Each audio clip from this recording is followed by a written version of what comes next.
హరే కృష్ణ, అందరికి స్వాగతము. ఇవాళటి special interview మనం చేయబోతున్నాము ఒక గురుకుల్లో ఉండే బాలకుడితో. ఓకే, ఫస్ట్ మనం ప్రార్థనతో మొదలు పెడతాం. అందరు కూడా నాతో పాటు ప్రార్థించండి. ఓం నమో భగవతే వాసుదేవాయ, ఓం నమో భగవతే వాసుదేవాయ, ఓం నమో భగవతే వాసుదేవాయ. ఓం అజ్ఞానతిమిరాంధస్య జ్ఞానాంజనశలాకయా చక్షురున్మిలితం యేన తస్మై శ్రీ గురవే నమః. నమో విష్ణుపాదాయ కృష్ణప్రేష్ఠాయ భూతలే శ్రీమతే భక్తి వేదాంత స్వామిన్నితి నామినే. నమస్తే సారస్వతే దేవే గౌరవాణి ప్రచారిణే నిర్విశేష శూన్యవాది పాశ్చాత్య దేశతారిణే. जय श्री कृष्ण चैतन्य प्रभु नित्यानंद श्री अद्वैत गदाधर श्रीवासादि गौर भक्त वृंद. हरे कृष्ण कृष्ण कृष्ण हरे हरे, हरे राम राम राम हरे हरे. हरे कृष्ण, అందరికీ స్వాగతము ఇవాళటి స్పెషల్ క్లాస్ కి. అయితే దయచేసి మీకు కుదిరితే వీడియో ఆన్ చేసి క్లాస్ వినడానికి ప్రయత్నించండి, చాలా అద్భుతంగా ఉంటుంది. మనం చాలా ఇంటరాక్షన్స్ కూడా చేస్తాం ఇవాళ ఆ విధంగా. సో ఫస్ట్ ఆఫ్ ఆల్ నేను ఇంట్రొడ్యూస్ చేస్తాను. మనతో పాటు ఉన్నారు ఓం గోఖలే. ఆయన పేరు ఓం. గురుకుల్లో ఉంటున్నాడు గత 2 సంవత్సరాల నుంచి. చాలా చాలా చిన్నప్పటి నుంచే వాళ్ళ అమ్మ నాన్న కూడా భక్తులు. చాలా అద్భుతంగా పెంచారు. చాలా చాలా ఆధ్యాత్మిక రుచి ఉంది. సో ఆ విధంగా గురుకుల్లో ఉంటున్నాడు. ఇప్పుడు దివాళీ సమయం కాబట్టి ఒక 2 వారాల కోసం ఇంటికి వచ్చాడు ఉండడానికి. లేకపోతే పూర్తిగా ఆయన గురుకుల్లోనే ఉంటాడు ఆ విధంగా. ఓకే, అయితే మనము ఆయన ద్వారానే, ఓం ద్వారానే మనం ఆయన గురించి కొంచెం ఇంకా తెలుసుకుందాము. కొన్ని ప్రశ్నలు అడుగుతాను బేసిక్ గా. దాని తర్వాత కొన్ని ఆధ్యాత్మిక తత్వాలతో సంబంధించిన ప్రశ్నలు కూడా అడుగుతాము. ఓకే, ఆ విధంగా మనం ఓం ద్వారా కొన్ని అద్భుతమైన ప్రశ్నలకి అద్భుతమైన జవాబులు వినడానికి ప్రయత్నిద్దాం. Okay, thank you. Okay, so ఇప్పుడు మనతో పాటు ఉన్నారు ఓం గోఖలే. ఓకే, హరే కృష్ణ. హరే కృష్ణ. సో చూడండి, చాలా అద్భుతమైన బాలకుడు. సో నేను హిందీలో మాట్లాడబోతున్నాను, ఎందుకంటే ఎవరికి హిందీ రాదు, అర్థం కాదు ఇక్కడ ఈ క్లాస్లో. దయచేసి అన్మ్యూట్ చేసి చెప్పండి. బేసిక్ వచ్చినా పర్వాలేదు. Okay, perfect. अंदर की हिंदी वस्तुंदी. सो सभी को यहाँ पे हिंदी आता है, तो हम हिंदी में वार्तालाप करेंगे, चर्चा करेंगे. ठीक है, तो सबसे पहला प्रश्न मेरा ये है कि आप गुरुकुल ज्वाइन किए ना, कब ज्वाइन किया था आपने गुरुकुल? तो मैंने गुरुकुल जोर से बोले. 2 साल पहले, करीब अभी 2.5 years हो गया.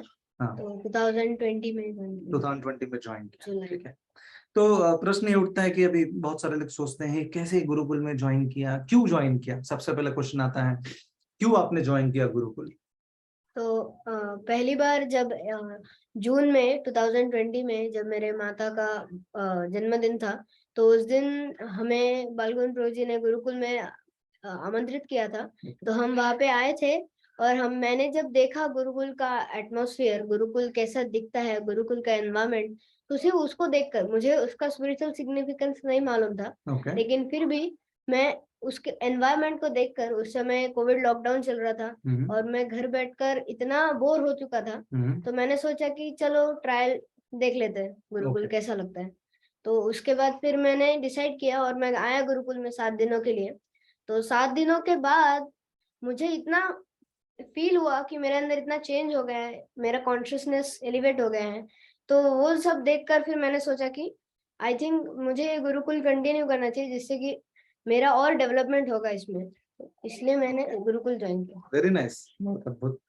సో కొన్ని 2.5 సంవత్సరాల క్రితం ఒకసారి గురుకుల్కి వెళ్ళారు. పూణేలో ఒక గురుకుల్ ఉంది, అక్కడ మన ఇస్కాన్ది. సో అక్కడ వెళ్ళినప్పుడు ఆయన చూశారు గురుకుల్లో ఎలా ఉంటున్నారు పిల్లలు, ఆ లైఫ్ స్టైల్ ఎలా ఉంది, పొద్దున లేవడం, రాత్రి తొందర పడుకోవడము. అది చూసి చాలా నచ్చింది. నేను కూడా ఒకసారి ఎక్స్పెరిమెంట్ చేస్తాను. 7 రోజుల కోసం వెళ్ళారు. అది 7 రోజులు అక్కడ ఉన్నాక చాలా చాలా తన హృదయానికి చాలా చాలా నచ్చింది. కాబట్టి నేను అందులోనే ఉండి చక్కగా నేను ప్రగతి చేస్తాను అని ఒక కోరిక వచ్చింది. అమ్మ నాన్న కూడా చాలా చాలా స్వీకరించారు, ఇంకా సపోర్ట్ చేశారు. ఓకే, వెరీ गुड, बहुत अच्छा जर्नी है आपका. अभी हम चर्चा करेंगे आप गुरुकुल में जैसे आपका स्केड्यूल कैसे होता है, आप कब उठते हैं, कब खाते हैं, कब सोते हैं, और बाकी और क्या काम करते हैं? बिकॉज अभी सुबह से रात तक कुछ ना कुछ एंगेजमेंट तो रहेगा ही, तो करते क्या है एग्जैक्टली? तो गुरुकुल प्रशिक्षण में मुख्य 5 चीजें आती हैं। एक है कृष्ण कॉन्शियस ट्रेनिंग, मतलब कृष्ण भावनामृत में ट्रेनिंग। दूसरा है वेद शिक्षा, यानी कि वेदों से हमारे जीवन में अभी जो चीजें जरूरी है वो सीखना और Okay. उसको कैसे प्रैक्टिकल लाइफ में अप्लाई करना। ओके, तीसरा है लाइफ स्किल्स। लाइफ स्किल्स यानी कि कुकिंग, फार्मिंग, गो सेवा, जो स्किल्स हमारे practical day to day life में जो हमको सेल्फ सफिशिएंट बनाते हैं, वो स्किल सीखना।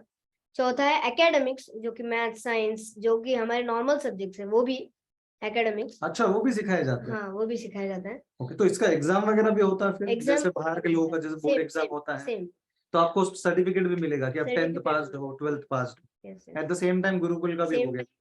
एजुकेशन। बहुत बढ़िया है, वेरी तो nice. Fourth is academics and fifth is कलयुग का कंपैटिबिलिटी ओके, या फिर सोशल अवेयरनेस, कलयुग का compatibility, what a word, very nice. या फिर social awareness social means awareness, how to deal with situations in this current scenario, अभी जो चल रहा है। तो the current century we are in, 21st हाँ, सेंचुरी। 21st सेंचुरी, तो इसके साथ कैसे डील करना है, तो वो सीखने को मिलता है। Correct, 21st century comes with its own challenges, right? So, okay, very good.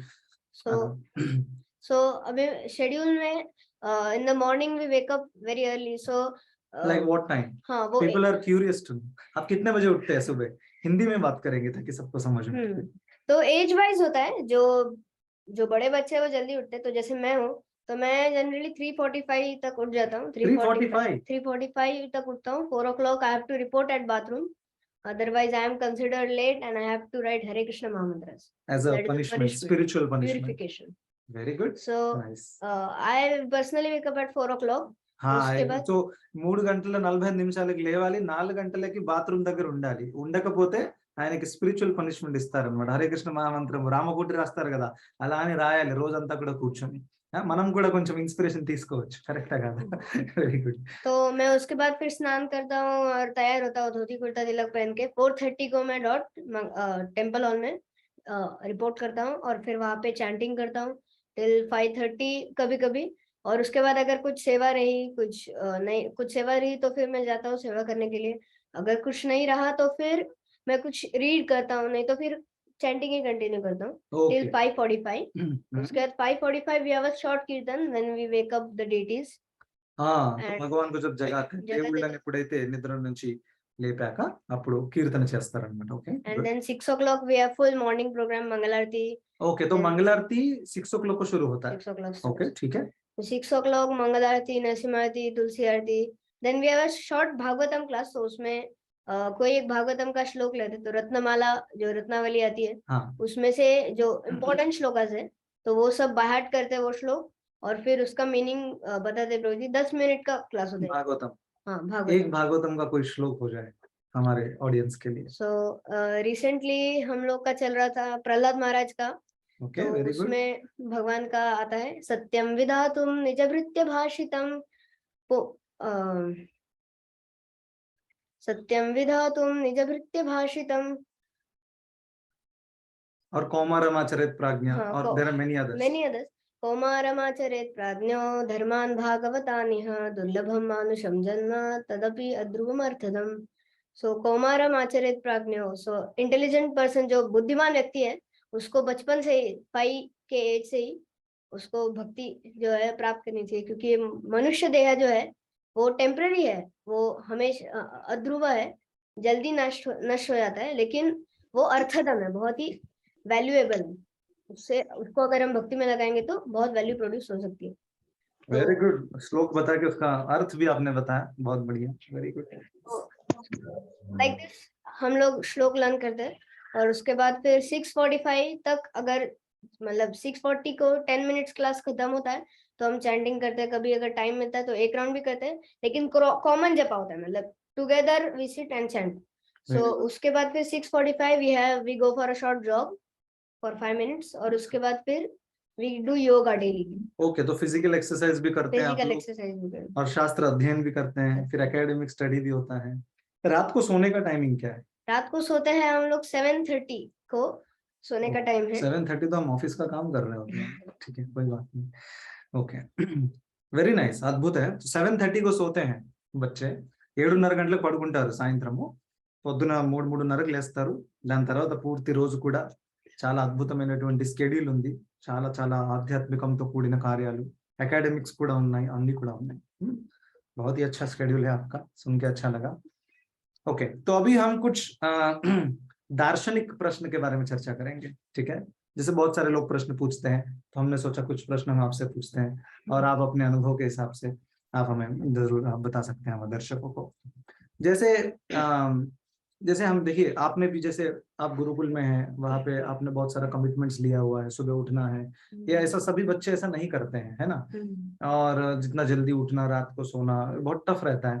तो और आपको भगवान में भी बहुत श्रद्धा है, क्योंकि हर दिन आप भगवान के नामों का जप करते हो, पूजा करते हो, सब करते हो. तो भगवान पे इतना हमारा विश्वास है, लेकिन लोग कहते हैं कि भगवान दिखते ही नहीं है. कौन से भगवान का आप पूजा कर रहे हो? भगवान हमारे सामने दिख ही नहीं रहे, तो उसको हम कैसे समझना चाहिए? बिकॉज लोग कभी कभी मजाक उड़ाते हैं, अरे आप लोग क्या हरे कृष्णा वाले इतना सीरियस होते हो, कभी देखा है क्या कृष्ण को तुमने? तो इसको कैसे समझना चाहिए? तो जो लोग बोलते हैं कि भगवान दिखते नहीं है, तो उनके लिए मेरा एक प्रश्न है कि हर जो चीज जो कि एग्जिस्ट करती है, जरूरी नहीं है कि वो हमें दिखे. ओके, जैसे कि अभी कॉमन एग्जांपल देखे, हमारा ब्रेन. क्या हमारा ब्रेन दिखता है? नहीं, हमारे आंखों से हमारा ब्रेन नहीं दिखता, लेकिन फिर भी हम बिलीव करते हैं ब्रेन को, क्योंकि वो ब्रेन को हम परसीव कर सकते हैं. okay. हम देख सकते हैं कि ब्रेन से को अनुभव कर सकते हैं. तो उससे हमें समझ आता है कि ब्रेन का अस्तित्व है. तो वैसे ही भगवान को हम लोग चीजों में जब देखने लगेंगे, तो कोई भी साइंटिफिक अगर हम लोग चीज देखते हैं, तो उसके लिए हमें एक पर्टिकुलर सेट ऑफ इंस्ट्रूमेंट्स लगते हैं कुछ. करेक्ट. जैसे हमको अगर चांद सितारे देखने हैं, तो उसके लिए हमें टेलीस्कोप लगता है. अगर हमें माइक्रो ऑर्गेनिजम्स देखने हैं, तो हमें माइक्रोस्कोप लगेगा. तो वैसे ही भगवान को देखने के लिए भी कुछ पर्टिकुलर सेट ऑफ इंस्ट्रूमेंट्स लगते हैं. okay. अगर हम ऐसे ही भगवान को देखने जाए तो फिर नहीं दिखते. जिस प्रकार ऐसी माइक्रो ऑर्गेनिज्म को देखने जाए तो नहीं दिखेंगे. okay. तो उसी प्रकार, तो इसलिए जो भगवान को देखने के इंस्ट्रूमेंट्स है, जैसे chanting Hare Krishna, doing deity worship and eating Krishna prasadam, so ये सारी चीजें जो है, इनके थ्रू जब हमारा कॉन्शियसनेस प्यूरिफाई होगा, जब हमारे आंखें प्यूरिफाई होंगी, तो फिर हम भगवान को देख सकते हैं. जिस प्रकार ऐसे कई लोग हैं, जैसे श्रील प्रभुपाद जी, जो हमारे इस्कॉन के फाउंडर आचार्य है, वो भगवान को देखते थे. उनको किसी ने पूछा, डू यू सी गॉड? तो वो बोलते, हाँ, आई ऑलवेज सी गॉड. तो इससे हमें समझ आता है कि भगवान को देखा जा सकता है, लेकिन अगर हम अपने आप को उस प्रकार ये करें, प्रिपेयर करें. ओके, वेरी गुड, बहुत अद्भुत आंसर बताया. आई थिंक 2 पॉइंट्स में इसमें समझ पाया हूँ. एक तो भगवान को देखने के लिए आपको एक క్వాలిఫికేషన్ लगेगा. భగవంతుడు చూడడానికి ఒక అర్హత, శుద్ధీకరణ కావాలి. చిత్తశుద్ధి అంటాం కదా తెలుగులో, చిత్తశుద్ధి లేకుండా చూడలేదు. కరెక్టా? మరియు ఇంకోటి ఏంటంటే భగవంతుని యొక్క అస్తిత్వాన్ని తెలుసుకోవడానికి, ఆ అనుభవం పొందడానికి కూడా ఒక రకమైన మెథడ్ ఉందన్నమాట. అలా ఎప్పుడైతే ఒక చిన్న వైరస్ ని చూడడానికి మీకు మైక్రోస్కోప్ కావాలి, చంద్రుని చూడడానికి టెలిస్కోప్ కావాలి, అలాగే భగవంతుని చూడడానికి కూడా ఒక రకంగా వేరే మార్గం ఉందన్నమాట. అదేంటి? ప్రత్యేకంగా భక్తి మార్గం. భక్తి ద్వారానే భగవంతుని తెలుసుకోగలుగుతాం అని అద్భుతమైన పాయింట్ చెప్పారు. సో अगर किसी को, तो आप ये कह सकते हैं उनको कि अगर आपको सही में भगवान देखना है, तो जिस तरीके से उनको देखा जाता है वो आप फॉलो करो. सही बात है ना? तब आप देख सकते हो. तब अगर नहीं दिख रहे तो आप बता सकते हो. करेक्ट? ठीक है, वेरी गुड आंसर, नाइस. अच्छा, एक और प्रश्न इसमें आता है, ये बहुत सारा कॉमन प्रश्न है कि भगवान तो परम दयालु हैं, हम सुनते हैं शास्त्र में. तो हे कृष्ण करुणा सिंधु, दीन बंधु जगत पते. तो इतना भगवान दयालु हैं, लेकिन हम देखते हैं, और हम सब भगवान के बच्चे, आप, मैं, हम सभी लोग भगवान के बच्चे ना. ममैवांशो जीवलोके जीव भूत सनातन. तो फिर इतने सारे लोग दुखी हैं दुनिया में, लोगों का मतलब मर्डर हो रहा है, कोई लोग मर रहे हैं, कोई भूखा मर रहा है, पूरे दुनिया में इतना सारा प्रॉब्लम चल रहा है, लोग इतने दुखी हैं, स्पेशली 21st सेंचुरी में, कलयुग में. तो भगवान अपने बच्चों को दुखी कैसे देख सकते हैं? वो आके सॉल्व क्यों नहीं करते? जैसा करके बहुत लोग प्रश्न पूछते हैं. तो आपका क्या इसमें समझ है? तो जिस प्रकार, इसके लिए 2 पॉइंट ऑफ व्यू से हम देख सकते हैं. okay. एक तो है कि जो जीव है, वो जीव जो हमेशा भगवान की सेवा में लगा हुआ था, तो वो वहां पे खुश था. लेकिन उसने सोचा कि नहीं, मुझे इंडिपेंडेंटली एंजॉय करना है, मुझे स्वतंत्र रूप से मुझे आनंद प्राप्त करना है। तो भगवान ने बोला नहीं नहीं, लेकिन फिर भी जीव ने नहीं माना। तो भगवान ने बोला ठीक है, तुम्हारी इच्छा पूरी करने के लिए उन्होंने भौतिक जगत बना दिया। लेकिन भगवान को उसको यह भी तो एहसास दिलाना है ना कि वो व्यक्ति जो है उसका असली स्थिति वो नहीं है, उसको उसका असली स्थिति भगवत धाम है। तो उसको एहसास दिलाने के लिए भगवान सफरिंग्स भी देते हैं।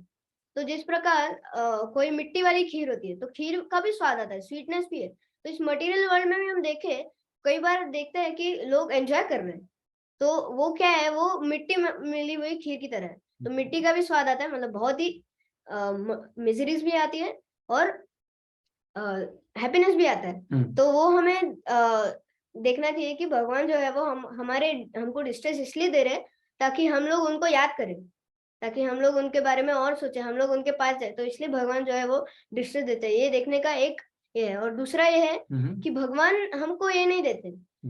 जैसे जब भी हम लोग कुछ अच्छा प्राप्त करते तो हम लोग क्या सोचते हैं कि ये मेरे बलबूते पे मैंने प्राप्त किया, और जब भी कुछ बुरा होता है तो हम लोग भगवान के ऊपर थोप देते हैं। तो ये गलत बात है। तो हमें यह देखना चाहिए कि हमारे कर्म के अनुसार जो हम लोग करते हैं, लॉ ऑफ कर्मा, तो उसके अनुसार अगर हमने अच्छा किया है तो हमें अच्छा रिजल्ट आता है, अगर हमने बुरा किया है तो हम सफरिंग करते हैं। तो जब हम लोग एंजॉय करते हैं तो हमको ये याद नहीं आता कि आगे हमको सफरिंग आने वाला है। तो जो व्यक्ति ये सोचता है उसको सफरिंग नहीं आता है। तो इसलिए भगवान हमको सफरिंग नहीं देते, हम लोग ही खुद के सफरिंग का कारण है, क्योंकि हमने ही ऐसे बुरे कर्म किए हैं जिसके कारण उसका रिजल्ट तो आना ही है ना। तो जो बुरे कर्म करेंगे उसका रिजल्ट के रूप में हमको सफरिंग आता है। तो उसमें भगवान का कोई ये नहीं है। Okay, very good. సో मैं इसमें से 2 పాయింట్ आपने बताया. तो सबसे మొట్టమొదటిగా కారణం ఏం చెప్పారంటే ఇప్పుడు ప్రశ్న ఏమని అడిగానంటే ఇంతమంది లోకంలో దుఃఖంతో ఉన్నారు, చాలా ప్రాబ్లమ్స్ ఉన్నాయి, చాలా కొంతమంది తిండి లేక చనిపోతున్నారు, ఎన్నో ప్రాబ్లమ్స్ ఉన్నాయి. మరి భగవంతుడు మనం భగవంతుడి పిల్లలం కాబట్టి ఆయన కాపాడాలి కదా, ఎవరైనా చనిపోతుంటే ఎలా చూస్తాడు తండ్రి చెప్పండి అని ప్రశ్న. ఎందుకు ఇంత దుఃఖం జరుగుతుంది, దుఃఖం వస్తున్నా కానీ భగవంతుడు ఏమీ చేయట్లేదు. మనం న్యూస్ ఛానల్ ఓపెన్ చేస్తే ఎన్నో ప్రాబ్లమ్స్ ఉన్నాయి. అయితే సో మొట్టమొదటి పాయింట్ ఏం చెప్పారంటే ఈ భౌతిక జగత్తులో ఉన్న దుఃఖం అనేది మనం భగవంతుడి వైపు వెళ్ళడానికి ఆ యొక్క అరేంజ్మెంట్ భగవంతుడు చేశారు. ఎందుకంటే మనం అందరం కూడా ఆధ్యాత్మిక జగత్తు నుంచి వచ్చాము. ఓకే, ఇప్పుడు మర్చిపోయాము. ఇక్కడ దుఃఖం ఉంటేనే అప్పుడే మనం ఆధ్యాత్మిక జగత్తు గురించి వేరే ఒక జగత్తు ఏమైనా ఉందా అని ఆలోచిస్తాం కదా. దుఃఖం లేకపోతే సెటిల్ అయిపోతాం ఇక్కడ, కరెక్టా? సో అందుకని ఆధ్యాత్మిక జగత్తులో ఉండడం మన అసలైన అస్తిత్వము. అందుకని ఈ దుఃఖాల వల్ల మనము, ఒక వ్యక్తి ప్రశ్నిస్తాడు జీవితం ఏంటి, ఎందుకు ఇలా ప్రాబ్లమ్స్ వస్తున్నాయి నాకు లైఫ్, అప్పుడు బహుశా భక్తుల సాంగత్యంలో రావడము, భగవద్గీత చదవడం అంతా జరుగుతుంది. అప్పుడు ఒక వ్యక్తి యొక్క ఆధ్యాత్మిక ప్రయాణం మొదలవుతుంది. అలా అని ఈ దుఃఖాలను భగవంతుడు అరేంజ్ చేశారు. కరెక్ట్ కదా, మనం చాలా చర్చించాము. దుఃఖాలయం అశాశ్వతం చెప్పారు భగవంతుడు, దుఃఖాలయం ఏది, కరెక్టా? రెండవ పాయింట్ ఏం చెప్పారంటే ప్రత్యేకంగా మనకు కలిగే దుఃఖాల కోసం భగవంతుడు కారకులు కాదు. ఓకే, ఈ కర్మ సిద్ధాంతం ఏదైతే ఉందో అది భగవంతుడు సృష్టించాడు. మీరు మంచి చేస్తే మంచి జరుగుతుంది, చెడు చేస్తే చెడు జరుగుతుంది. కానీ ఒక వ్యక్తికి ఒక రకమైన చెడు జరుగుతుంటే భగవంతుడు డైరెక్ట్ గా దానికి కారకుడు కాదు. ఎందుకంటే మనం చేసే కర్మలను బట్టి మనకి కర్మ ఫలాలు దక్కుతాయి. అందులో భగవంతుడిది ఎటువంటి డైరెక్ట్ పాత్ర ఉండదన్నమాట. సో దీన్ని ఏ విధంగా అర్థం చేసుకోవచ్చు? ఒక తల్లి అమ్మ నాకు పుస్తకం కొనుక్కోవాలి, 100 రూపాయలు ఇస్తారా అని అడుగుతుంది. అమ్మాయి వచ్చి మీరు 100 రూపాయలు ఇచ్చారు. ఇప్పుడు ఆ 100 రూపాయలు తీసుకొని పుస్తకం కొనుక్కుంటుందా, లేకపోతే దాన్ని చెడుగా ఉపయోగిస్తుందా? అది మీ కంట్రోల్లో ఉండదు, కరెక్టా కాదా? ఒకవేళ ఆ అమ్మాయి చెడుగా ఉపయోగించింది అనుకోండి 100 రూపాయలు, అందులో తల్లి కారణమా? కాదు. ఎందుకంటే తల్లి దేనికోసం ఇచ్చింది? బుక్ కోసం ఇచ్చింది.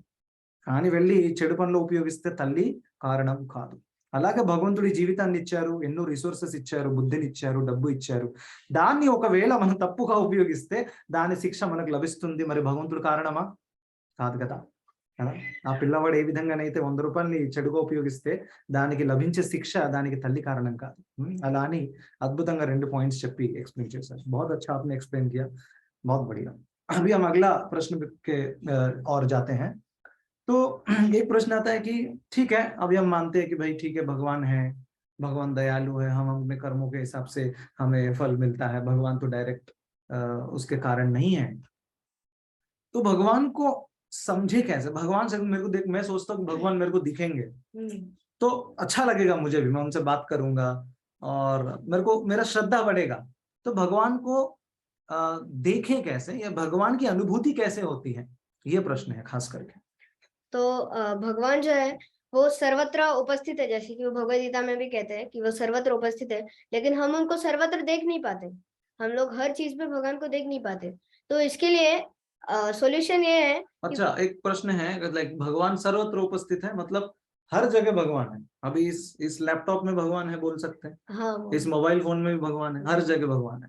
अच्छा ठीक है, तो हम समझ क्यों नहीं पा रहे फिर?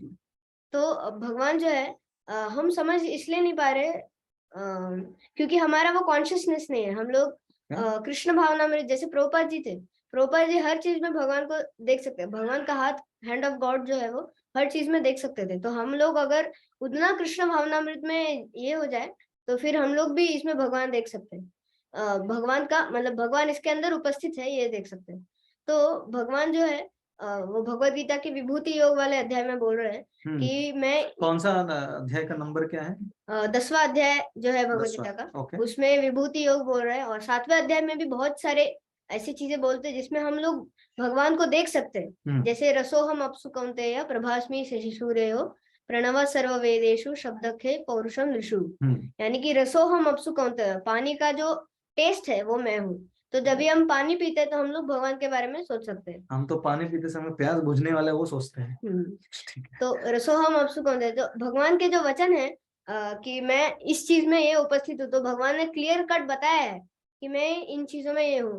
तो बहुत सारे हैं विभूति योग, अगर आप अध्याय में देखोगे तो 72 विभूति बताते हैं। 72 विभूति, विभूति तो 72 विभूति हैं जहाँ पे हम भगवान की अनुभूति हम कर सकते हैं इस भौतिक जगत में रहते हुए। भौतिक जगत ऐसा में नहीं मतलब कि मैं जब गोलोक जाऊंगा तभी दिखेंगे, नहीं। ओके। तो हम उस प्रकार भगवान को देख सकते हैं। और एक और बात है कि जो भगवान जो है वो इतने कृपालु है कि वो विग्रह के रूप में वो हमारे घर पे आते हैं। तो इसलिए हमें विग्रहों की सेवा करनी चाहिए, जिससे कि विग्रहों में अगर हम भगवान को देखने लग गए तो फिर उससे शुरुआत हो सकती है हमारे भगवान को हर जगह परसीव करने की। बहुत అద్భుత పాయింట్ बताया। అయితే భగవంతుడి అనుభూతి ఎలా పొందడం అనే ప్రశ్న అడిగినప్పుడు భగవంతుడు సర్వవ్యాప్తుడై ఉన్నాడు। అది ఎలా తెలుసుకోవడము అది భగవంతుడు స్వయంగా చెప్పారు। कौन सा बताया? 7वां अध्याय और 10वां अध्याय, 7వ అధ్యాయము 10వ అధ్యాయము విభూతి యోగం ప్రత్యేకంగా అందులో భగవంతుడు చెప్పారు, రసోహం అప్సు కౌంతేయ ప్రభాస్మి శశి సూర్యయో। నీళ్లలో కూడా నేను ఉన్నాను। అయితే నీళ్లు తాగుతున్నప్పుడు కూడా మనకి ఆ నీళ్ల యొక్క టేస్ట్ ఏదైతే ఉందో అది భగవంతుడు, కృష్ణుడు చెప్తున్నాడు నేనే ఆ టేస్ట్ ని। అలా అని ఓం ఏమంటున్నారంటే భౌతిక జగత్తులో కూడా నన్ను చూడొచ్చు అని కృష్ణుడు చెప్తున్నారు భగవద్గీతలో। కేవలం అంటే వైకుంఠానికి వెళ్ళాక దర్శనం దక్కుతుంది, చతుర్భుజ విష్ణుని చూస్తారని కాదు। భౌతిక జగత్తులో కూడా ఒక నదిని చూసినా కూడా భగవంతుడు గుర్తు రావచ్చు, ఒక పర్వతాన్ని చూసినా కూడా భగవంతుడు గుర్తు రావచ్చు, ఒక నీటిని చూసినా కూడా భగవంతుడు గుర్తు రావచ్చు। ఆ విధంగా భగవంతుడిని అన్ని చోట్లలో చూడడం అనేది కూడా అది పాసిబుల్, ప్రసక్తి ఉంది। దాని గురించి చెప్తున్నారు ఏ విధంగా భగవంతుడిని अनुभूति చెందాలి। Okay, very good. तो ये तो स्टार्ट हो गया, जैसे कि स्टार्टिंग स्टेज में कि भाई मैं पानी में भगवान को देख रहा हूँ, मैंने नदी देखा तो मुझे यमुना नदी याद आ गया, गंगा नदी को मैंने प्रणाम किया, पर्वत दिखता है अगर मुझे कोई तो मैं गोवर्धन का याद करता हूँ। ठीक है, इस तरीके से हर चीज में मैं भगवान का लीला या भगवान से संबंधित चीजें कर सकता हूँ। लेकिन क्या मुझे ऐसा पॉसिबल होगा कि मैं भगवान को एक व्यक्ति के रूप में देख सकूं? जैसे मैं आपसे बात कर रहा हूँ, हाथ मिलाइए मेरे से, मैं हाथ मिला, ऐसा मैं कर सकता हूँ, भगवान से बात कर सकता हूँ? हाँ जरूर, क्यों नहीं। तो भगवान से बात करने के लिए, जैसे कि मैंने पहले भी कहा कि अगर हम लोग उस स्टेज तक पहुंच जाए कि हम लोग उस रियलाइजेशन तक पहुंच जाए, तो हम लोग अभी भी भगवान से बात कर सकते हैं। प्रभुपाद जी जो थे वो उस लेवल पे थे कि वो ऐसे लीला आता है कि प्रभुपाद जी राधा, जो रुक्मिणी द्वारकाधीश जो है लॉस एंजलिस के, उनसे एक बार लीला आती है कि प्रभुपाद जी ऐसी ही बात कर रहे थे डेटीज के साथ और डेटीज उनको रिप्लाई दे रहे थे। तो डिवोटी सोच रहा है कि ऐसे कैसे हो सकता है, प्रभुपाद जी बात कैसे कर सकते हैं। तो प्रभुपाद जी वो डेटी के साथ बात कर रहे थे कि नहीं, मुझे वृंदावन नहीं जाना है, मुझे अभी यहीं पे प्रचार करना है। लेकिन द्वारकाधीश बोल रहे थे नहीं, आप वृंदावन जाओ। तो ऐसे उनके बीच में वार्तालाप चलता है। तो अगर हम उस लेवल तक पहुंच जाए तो फिर हम लोग भी भगवान के साथ ऐसे ही फेस टू फेस वार्तालाप कर सकते हैं। और अभी भी अगर हम लोग भगवान के पास जाए और हम लोग कहे कुछ, अगर हमको कुछ वेदना हो रही है हृदय के अंदर, हमको कुछ प्रॉब्लम हो रहा है, हम भगवान के पास जाए और दिल खोल के बोले भगवान के सामने, तो उससे हमको भगवान भले ही डायरेक्टली ना बोले लेकिन उससे हमको तुरंत रिजल्ट पता चल जाता है, 1-2 दिन में हमारा जो वो डिस्ट्रेस था वो सब निकल जाता है। और परमात्मा के रूप में भी हमें परमात्मा भी अंदर से गाइड कर अंदर से सकते गाइड करते हैं। हैं। यस। बहुत अच्छा बताया बात आपने. భగవంతుడిని డైరెక్ట్ గా కలిసి మాట్లాడడం పాసిబుల్ అని అడిగినప్పుడు ఖచ్చితంగా పాసిబులే, కానీ ఆ స్థాయికి మనం రావాలి. ప్రభుపాదుల వారు ఉదాహరణ చెప్పారు. ప్రభుపాదుల వారు డైరెక్ట్ గా విగ్రహాలతో మాట్లాడేవారు. అంటే అన్ని సందర్భాల్లో కాదు, చాలా చాలా రేర్ సందర్భాల్లో అలా జరిగిందనమాట. కొంతమంది భక్తులు చూశారు కూడా. మరియు ఇది కొత్త విషయం కాదు యాక్చువల్లీ. రామానుజాచార్యుల వారు మీకు తెలుసు, ఆయన లీలలు చదవండి, రంగనాథుడితో డైరెక్ట్ గా మాట్లాడేవారు. వరదరాజ్ उनसे भी बात कर, रामानुजाचार्य डायरेक्ट डीटी से बात करते हैं, करेक्ट है. तो इस तरीके से मध्वाचार्य भी है, उडुपी कृष्ण, ये सारे जो बड़े बड़े आचार्य हैं ना, जो उच्च कोटि के పెద్ద పెద్ద ఆచార్యులు ఎవరైతే ఉన్నారో, ఉన్నత స్థాయిలో ఉన్న వాళ్ళు, వీళ్ళు డైరెక్ట్ గా విగ్రహాలతో మాట్లాడేవారు. చెప్పండి, అంత అద్భుతమైన యొక్క స్థాయి అది. విగ్రహంలో భగవంతుని డైరెక్ట్ గా చూడడం అనేది కూడా సంభవం. భగవంతుడితో వ్యక్తిగత निजी संबंधम ఏర్పాటు చేయడం కూడా సంభవం. ఓకే, అలా बहुत अच्छा बताया आपने. ठीक है, तो अभी हम क्या करते हैं, अभी हम हमारे जो ऑडियंस हैं उनके लिए ओपन करते हैं. अगर आपको कोई प्रश्न है, మీకు ఏమైనా ప్రశ్నలు ఉంటే ఏమైనా ఉంటే మీరు ఖచ్చితంగా దయచేసి అన్మ్యూట్ చేసి చెప్పొచ్చు. So ohm, you ready for any questions? Okay, so హిందీలో అడగండి, లేకపోతే తెలుగులో అడగండి, నేను ట్రాన్స్లేట్ చేస్తాను ఒకవేళ హిందీ రాకపోతే. No problems, go ahead. Hare Krishna.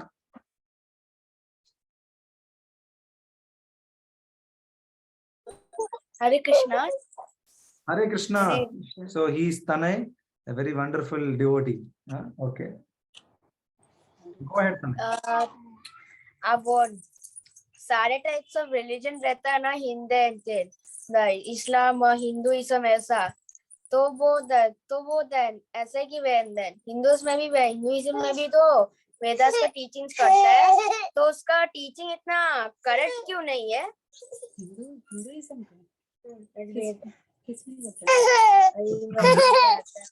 ప్రశ్న అర్థం కాలేదు, తనే మళ్ళీ రిపీట్ చేయమని ఒకసారి.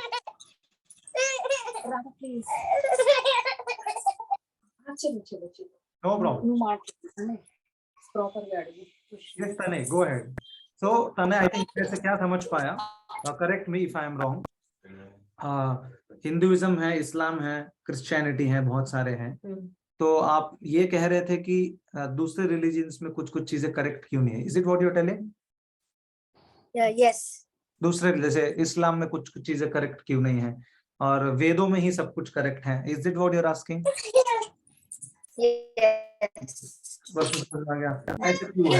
वेदास में भी तो थोड़ा वेदास में इंटरप्रिटेशंस करते हैं कुछ लोग. हाँ. तो वो तो इनकरेक्ट है ना, लेकिन फिर भी क्यों करते हैं? अच्छा, वेदास में पीपल आर इंटरप्रेटिंग ऑल्सो. जैसे आप पता है वेदांत सूत्र में कितना कमेंट्री, तो मायावाद भी है और वैष्णव कमेंट्री है, तो इतना सब ऐसा क्यों है? Why is it not very absolute? वो प्रश्न है. तो जो वेदास है उसके जो स्टेटमेंट्स होते हैं समटाइम्स इतने वो कॉम्प्लिकेटेड होते हैं कि उसको समझ पाना जो है वो जनरल पब्लिक के लिए आसान नहीं होता है. तो इसलिए जो आचार्य होते हैं वो उसके ऊपर कमेंट्री देते हैं. तो जो मायावादीज है या फिर जो ऐसी भौतिक लोग जो कि ऐसी कमेंट्री देते हैं, जैसे भगवत गीता है, उसके ऊपर आज करीब 150 प्लस उससे भी ज्यादा कमेंट्रीज है, और उस अलग अलग कमेंट्रीज है. और मतलब उस समय ऐसा एक ट्रेंड बन गया था कि भगवत गीता के ऊपर कमेंट्री देना मतलब एक नॉर्मल कोई भी दे रहा, मतलब पॉलिटिशियन भी दे रहा है, एक्टर भी लिख रहा है. तो ये बात जो है वो गलत है. तो ये ऐसा लोग क्यों करते हैं? क्योंकि वो अपना मत उसमें डालना चाहते हैं. जो उनको बताना है वो भगवान के वर्ड्स में उसको घुसा देते हैं और फिर उसको जनरल पब्लिक में डाल देते हैं, जिससे कि वो उनका इंटरप्रिटेशन जो है वो बाकी लोगों तक पहुंच सके. तो फिर हम समझे कैसे कि सही इंटरप्रिटेशन क्या है? क्या हम कहते हैं जो परंपरा हमारे वो सही इंटरप्रिटेशन है, ऐसा कह सकते हैं? हाँ, जो चीजें जो भगवान स्वयं कह रहे, जैसे भगवान स्वयं कह रहे कि भगवान स्वयं कह रहे सर्वधर्मान परित्यज्य मामेकं शरणं व्रज, फॉर एग्जांपल. तो जो व्यक्ति सर्वधर्मान परित्यज्य को गलत मीनिंग बताता है, जो तो उसे हमें समझ आता है कि ये व्यक्ति जो है गलत इंटरप्रिटेशन निकाल रहा है. लेकिन जो व्यक्ति कृष्ण का ही गुणगान कर रहा है उसमें भी, तो उसे समझ आता है कि वो प्रेजेंटेशन जो है वो ऑथेंटिक है. ఓకే, సో జో వేదాలలో ఉన్న ఇంటర్ప్రిటేషన్ ఏదైతే ఉందో ఎక్స్ప్లెయిన్ చేస్తారు కదా చాలా మంది, ఒక శ్లోకాన్ని వేరే వేరే రకంగా ఎక్స్ప్లెయిన్ చేస్తారు. అయితే ఏ ఎక్స్ప్లెనేషన్ కరెక్ట్ అనేది ఎలా తెలుసుకోవడము, దాన్ని దేంతో క్రాస్ వాలిడేట్ చేయాలి? భగవంతుడు ఒరిజినల్ గా ఏం చెప్పారు శ్లోకంలో, దాంతో క్రాస్ వాలిడేట్ చేయొచ్చు, ఆ విధంగా చెప్తున్నారు. అయితే పరంపర అనేది భగవంతునితోనే మొదలవుతుంది. అలా భగవంతుడితోనే మొదలయ్యి కిందికి వస్తుంది. ఆ లైన్ లో ఎప్పుడైతే జ్ఞానం దక్కుతుందో మనకి ఆ ఇంటర్ప్రిటేషన్ కరెక్ట్. వేరే ఇంటర్ప్రిటేషన్స్ ఏవైతే పరంపరలు లేవో అటువంటి ఇంటర్ప్రిటేషన్స్ మీద మనం రిలై చేయరాదు, నమ్మరాదు. ఆ విధంగా that is the answer to that question. Another thing, बाकी रिलीजन्स में लाइक बहुत सारे गलत चीजें हैं ऐसा कह रहे हैं. इज इट ट्रू दैट बाकी रिलीजन में गलत चीजें हैं या लोग उसको गलत इंटरप्रेट करके फॉलो कर रहे हैं, religions are authentic? How do you understand this? तो समटाइम्स कुछ चीजें हैं जिसमें कि रिलीजन जो है वो ऑथेंटिक हो सकता है, लेकिन जो फॉलोअर्स है उसको मिस इंटरप्रेट करते हैं, तो फिर उसमें फॉल्ट आ जाता है.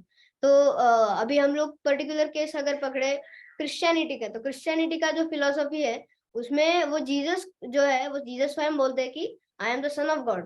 तो अगर वो व्यक्ति, अगर जो क्रिश्चियंस है वो जीसस को ही भगवान मान बैठे, तो फिर ये गलत बात है. और क्रिश्चियन, जैसे हर रिलीजन का अपना अपना कुछ तो फ्लॉ हो सकता है. जैसे क्रिश्चियनिटी का फ्लॉ ये है कि उनमें उनका कोई गुरु नहीं होता, तो वो they just accept what Jesus Christ told as 10 commandments और उसको अपना ही कुछ तो इंटरप्रेट करते हैं विदाउट गुरु जो बोलते हैं उसको बिना सुने, वो अपना ही कुछ तो इंटरप्रिटेशन करते हैं और फिर उसको उसको ही फॉलो करते हैं and on the name of religion. Okay, तो ये गलत है. I think that answers the question. So వేరే ధర్మాలలో కొన్ని తప్పు విషయాలు ఉన్నాయనేది చెప్పారు.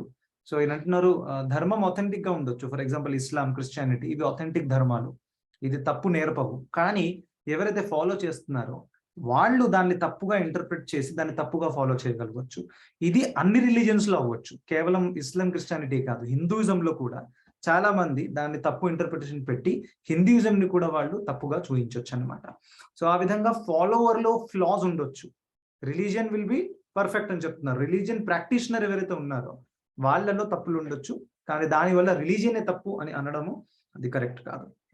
మరి వేరే దాంట్లో ప్రత్యేకంగా ఈ కాలంలో ఉన్న క్రిస్టియానిటీలో కూడా పెద్దగా పరంపర ఎస్టాబ్లిష్మెంట్ అలా లేదు. చాలా మంది వాళ్ళ ఇంటర్ప్రిటేషన్ ఇస్తూ ఉంటారు, ఫాలో చేస్తూ ఉంటారు. ఓకే తనే, is that fine? Yes, Guruji. Thank you. Hare Krishna. ఇంకా ప్రశ్నలు అడగొచ్చండి, please go ahead. Hare Krishna Prabhuji. Hare Krishna. Madhuri Mataji. Prabhuji Tanvi Prabhuji. Tanvi. Okay Tanvi, where is your video? I can't see you. Okay, no problems. అడగొచ్చు తన్వి ప్రశ్న. అంటే Prabhuji, just because we are Hindus, in our Vedas we have Hare Krishna Mahamantra, and then that's the way of us going to Goloka Vrindavan. But in other religions like Islam and Christianity, there's nothing particularly like that. So how are they supposed to get free from this world? Amazing. So आपको समझ में आ गया प्रश्न, right? ठीक है, हिंदी में explain करिए. तो जो अलग अलग रिलीजन्स है, जो जैसे हमारे जो हिंदू धर्म है उसका वही स्पेशलिटी है. हिंदू धर्म भी नहीं बोल सकते, सनातन धर्म, क्योंकि हिंदू धर्म के नाम पे आजकल लोगों ने कुछ भी करना शुरू कर दिया है. तो सनातन धर्म इज द प्रॉपर टर्म जो हमको यूज करना चाहिए. तो सनातन धर्म में जो स्पेशलिटी है कि उसमें प्रोसेस जो है वो क्लियर है कि हमें हरे कृष्ण महामंत्र का जप करके वी अटेंड सैल्वेशन. तो that is the best process. तो वो क्लियर है. तो हर रिलीजन का अपना खुद का एक प्रोसेस होता है. जैसे अभी जैसे इस्लाम में मैंने देखा है कि बहुत सारे लोग चैंटिंग करते हैं अल्लाह अकबर करते. तो चैंटिंग तो उधर भी है, उनका मंत्र अलग है. तो आप जैसे बता रहे थे, उसी से मेरे को याद है कि हर रिलीजन में प्रोसेस है और हर रिलीजन में प्रोसेस के साथ साथ एक गोल भी है कि आप कहाँ जाने वाले हो. Is that correct? Okay, make sense Tanvi? Yes Prabhuji. అన్ని యొక్క ధర్మాలలో, అన్ని అంటే అన్ని కాదు, ఏవైతే ఆథెంటిక్ గా ఉన్నా, ప్రత్యేకంగా ఆథెంటిక్ మాట్లాడంటే మన సనాతన ధర్మము, క్రిస్టియానిటీ ఆథెంటిక్ ధర్మము, మరియు ఇస్లాం ఆథెంటిక్ ధర్మము, బుద్ధిజం కూడా. కానీ బుద్ధిజం ఆఫ్ కోర్స్ భగవంతుడి గురించి మాట్లాడుతూ, కాబట్టి అది నాస్తికత్వాన్ని ప్రీచింగ్ చేస్తుంది అనమాట. సో ఎనీవే, ఈ మూడు రిలీజియన్స్ ప్రభుపాదుల వారు చెప్పింది, నేను చెప్పేది కాదు, ప్రభుపాదుల వారు చెప్పారు. సనాతన ధర్మం, Christianity, Islam, 3 are very authentic religions. So అందులో కూడా అన్నిట్లో కూడా ఒక్కొక్క ప్రక్రియ ఉందన్నమాట. ఆ ప్రక్రియతో సహా గంతవ్యం కూడా చెప్పారు, మీరు ఎక్కడికి చేరుతారు ఆ ప్రక్రియ ఫాలో చేస్తే. సో ఆ విధంగా వేరే ధర్మాలలో కూడా ఉన్నాయి అని చెప్తున్నాం. కేవలం మన హిందూ ధర్మంలోనే ఇది చేస్తే అక్కడ వెళ్తారనుక. ओके, जो सारे धर्म है उनका अपना एक ये होता है. जैसे जो ये होता है, मुस्लिम होता है, इस्लाम होता है, वो भी बोलते कि जन्नत में जाना है, या फिर करेक्ट, जो जो क्रिश्चियन होते हैं वो भी बोलते हैं हेवन। हेवन में जाना, तो correct. For them that is actually spiritual world and we don't know what they call heaven. अगर वो अच्छे से फॉलो करे जीसस क्राइस्ट जो कि भक्त है, शुद्ध भक्त है, अगर उनको अच्छे से फॉलो करे शायद वो वैकुंठ भी जा सकते हैं। ओके, तो very good, very nice, thank you. Tanvi, is that clear to you? Yes, Prabhuji. Hare Krishna. Thank you, Hare Krishna. ఇంకెవరికైనా ప్రశ్నలు ఉన్నాయో అడగొచ్చండి, ఒక ప్రశ్న తీసుకోవచ్చు. हरे कृष्ण ओम. हरे कृष्ण। हरे कृष्ण प्रभु जी. హరే కృష్ణ. ओम मेरा दंडवत कहना गीता माता जी को भी. And my question is Om, like आप ये स्पिरिचुअलिटी में कब आए? Is there any particular situation? क्योंकि आपके एज के बच्चों को हमेशा खेलना ये वो इन चीजों में ज्यादा ध्यान रहता है, तो ये स्पिरिचुअलिटी में इतना ये नहीं रहता है. तो आपका क्या है जो ऐसा सिचुएशन आपको कंप्लीटली ये स्पिरिचुअल वर्ल्ड में आने के लिए ये किया है आपने? Very good. तो जैसे कि पहले जब 2017 में मेरे पेरेंट्स जो है वो इस्कॉन से ज्वाइन हुए थे, और वो फिर उन्होंने चैंटिंग करना, और फिर 2017 में सब कैच किया उसके बाद। लेकिन उस समय मैं बिल्कुल भी इंटरेस्टेड नहीं था, कुछ भी मतलब मेरे को बैकग्राउंड नहीं था, मेरे को विद्याश्रम में उन्होंने डाल के रखा था। हाँ. लेकिन मेरा कुछ एडवांसमेंट नहीं हो रहा था उससे, और मैं फुल्ली मटेरियलिस्टिक, जैसे आजकल के कोई भी 10 साल का बच्चा जैसा होता है वैसे ही था मैं। तो वो तब तक रहा जब तक मैं 2020 में, जब कोविड पीरियड में जब मैं गुरुकुल में गया, तो गुरुकुल से वो चेंज आया। तो बेसिकली गुरुकुल में फायदा क्या है कि जो एसोसिएशन है, हमें कोई भी बैड एसोसिएशन का कोई मौका ही नहीं, क्योंकि वहां पे ना कोई मतलब जैसे हम लोग बाहर सड़क पे भी जाते हैं तो कितना बैड एसोसिएशन है, रास्ते पे ही हमको दिख जाता है। लेकिन वहां पे गुरुकुल में फुल नेचुरल एनवायरनमेंट है, कृष्णा कॉन्शियस एनवायरनमेंट है, और सब लोग भक्त लोग हैं, और वहां पे कोई चांस ही नहीं है आपको बैड एसोसिएशन के पास जाने का। तो जो बैड एसोसिएशन है वही एक कारण है जिसके कारण व्यक्ति जो है वो स्पिरिचुअल लाइफ में ये रहता है। పర్ఫెక్ట్. इसलिए సో ये ఓం బతా రहे कि ఏమంటున్నారంటే సాంగత్యం అనేది చాలా చాలా ముఖ్యం. సో గురుకుల్లో జాయిన్ అయినప్పుడు ఆయనకి మంచి భక్తుల సాంగత్యం దక్కింది, ఆధ్యాత్మిక వాతావరణం దక్కింది, కాబట్టి ఆధ్యాత్మిక జీవితంలో చాలా చక్కగా ప్రగతి చేయగలిగారు. सो अगर कोई लोग गुरुकुल में नहीं भी रहते हैं, अगर जैसा सब लोग के लिए पॉसिबल नहीं है, तो वो लोग भक्तों के संग में रह के, कुछ डिवोटीज के साथ में रह के यही लाभ वहां पे भी उठा सकते हो. करेक्ट, ऐसा कर सकते हैं ना? ఓకే. तो భక్తుల సాంగత్యంలో ఉంటే అప్పుడు మనకి భక్తిలో ఒక రుచి కలగడము, భక్తిలో ప్రగతి కలగడం జరగడం అనేది అది సంభవం అన్నమాట. సో సాంగత్యమే జైసా సంగ్ వైసా రంగ్ कहते हैं ना, उस तरीके से. సో ఎక్కువ అభక్తుల సాంగత్యంలో ఉంటే మనం కూడా అభక్తులం అయిపోతాం. కరెక్టా? భక్తుల సాంగత్యంలో ఉంటే మనకు కూడా భక్తియుత కోరికలు వస్తూ ఉంటాయి. నేను కూడా జపం చేస్తాను, నేను కూడా మందిరానికి వెళ్తాను, నా ఫ్రెండ్ వెళ్తున్నాడు, ఆ విధంగా. సో భక్తుల సాంగత్యంలో ఉంటే అవుతుందని చెప్తున్నారు. Is it fine Shilpa Mataji? yes Prabhuji, thank you om. Thank you so much. చాలా చాలా ధన్యవాదాలు అందరికీ. We already crossed almost 38 minutes. So ఇప్పుడు మనం విరామం తీసుకోవాలి. మీకు ఏమైనా ప్రశ్నలు ఉంటే దయచేసి గ్రూప్ లో పెట్టండి, నేను ఓం కి ఫార్వర్డ్ చేస్తాను. అప్పటిదాకా అందరికీ చాలా చాలా ధన్యవాదాలు. ग्रंथराज श्रीमद् भगवद गीता की जय, श्रील प्रभुपाद की जय, श्री कृष्ण भगवान की जय. हरे कृष्ण प्रभु जी. हरे कृष्णा प्रभु जी. हरे कृष्णा प्रभु जी. दंडवत प्रणाम. दंडवत प्रणाम.